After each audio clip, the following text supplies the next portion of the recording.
রাহুল দা আজ আমাদের মধ্যে নেই, এটা আর যেন কারোর সাথে না হয়। ওর দুটো পা ভেঙে গেছিল। আমি ডেঙ্গুর সময়ও হসপিটাল থেকে বেরিয়ে শুটিং করেছি, তো এগুলো চলতে থাকে। কিন্তু মানে এভাবে যে লাইফ রিস্ক হয়ে যাবে সেটা আমরা কেউ মানে কোনোদিন ভাবিনি।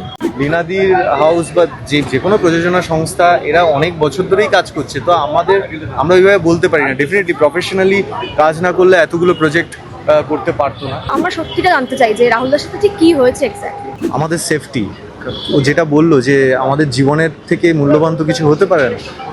আর কলাকুশলী আর অভিনেতা সবাই একে অপরের পরিপূরক, তো কেউ কাউকে ছেড়ে কাজ করতে পারবে না। অনেক শিল্পী রয়েছে যাদের কাজ নেই, আর মুখ খুলে স্পষ্ট কথা বলতে গেলেও, সত্যি কথা বলতে গেলেও একেবারে কাজ থাকে না, সে তো রয়েইছে। আর এখন আমরা সত্যি সেই মেন্টালিটিতে নেইও। আমরা শুধু আছি যে একটা সুবিচার চাই।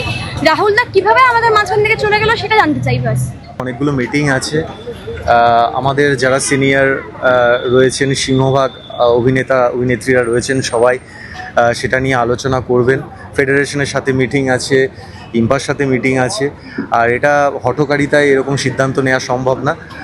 একটা এসওপি তৈরি করা হয়েছে, সেটা থেকে এগ্রিমেন্ট ডিসএগ্রিমেন্ট তৈরি হবে, সেখান থেকে একটা ডিসিশন হবে। বাট আমরা অপেক্ষা করে রয়েছি যে যেই রেজাল্টটাই বেরোবে সেটা আমাদের ফেভারে গিয়ে বেরোবে। কারণ আমরা সবাই চাই যে যেটা হয়ে গেছে, রাহুল দা আজ আমাদের মধ্যে নেই, এটা আর যেন কারোর সাথে না হয়, তো সেটা সুনিশ্চিত করতেই হবে আগে। নিরাপত্তা নিয়ে একাধিক প্রশ্ন উঠছে, আপনারাও বিভিন্ন জায়গায় শুটিংয়ে যান, সেক্ষেত্রে কোনো ঘটনা কি এমন ঘটেছে যে এই নিরাপত্তা নিয়ে প্রশ্ন উঠেছে? দেখুন, মানে যখন 9টা-8টা চাপ থাকে আমাদের, একটা ব্যাংকিংয়ের প্রেশার থাকে আমাদের একটা, তখন captain of the ship director যখন কিছু বলেন যে তাড়াতাড়ি করো, ফাস্ট ফাস্ট ফাস্ট ফাস্ট, আমাদের ফাস্ট কাজ করতে হয়, তখন বিভিন্ন ধরনের অ্যাক্সিডেন্ট হতেই পারে।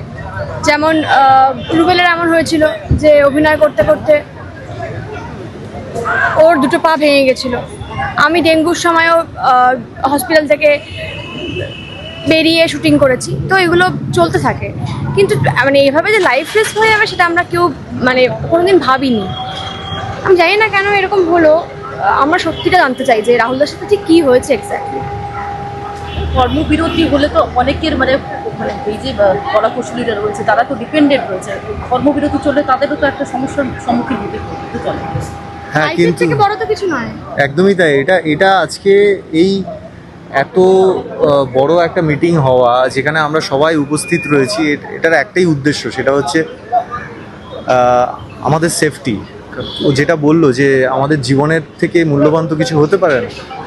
আর কলাকুশলী আর অভিনেতা সবাই একে অপরের পরিপূরক, তো কেউ কাউকে ছেড়ে কাজ করতে পারবে না।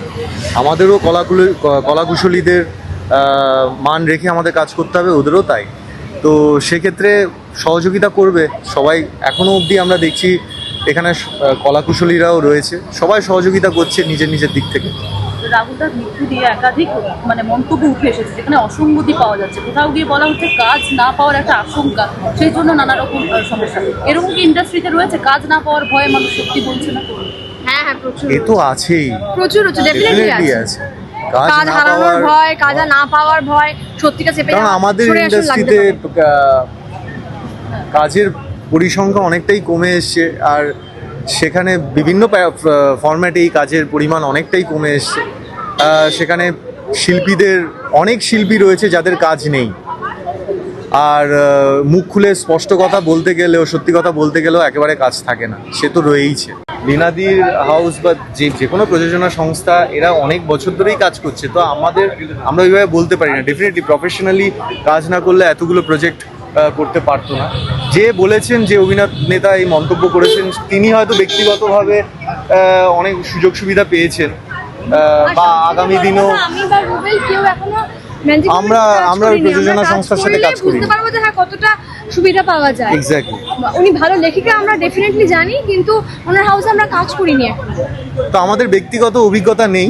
যিনি বলেছেন উনি ব্যক্তিগত অভিজ্ঞতা থেকে বলেছেন, তো সেটাকে আমরা জাস্টিফাই করতে পারবো না। আর এখন আমরা সত্যি সেই মেন্টালিটিতে নেইও। আমরা শুধু আছি যে একটা সুবিচার চাই।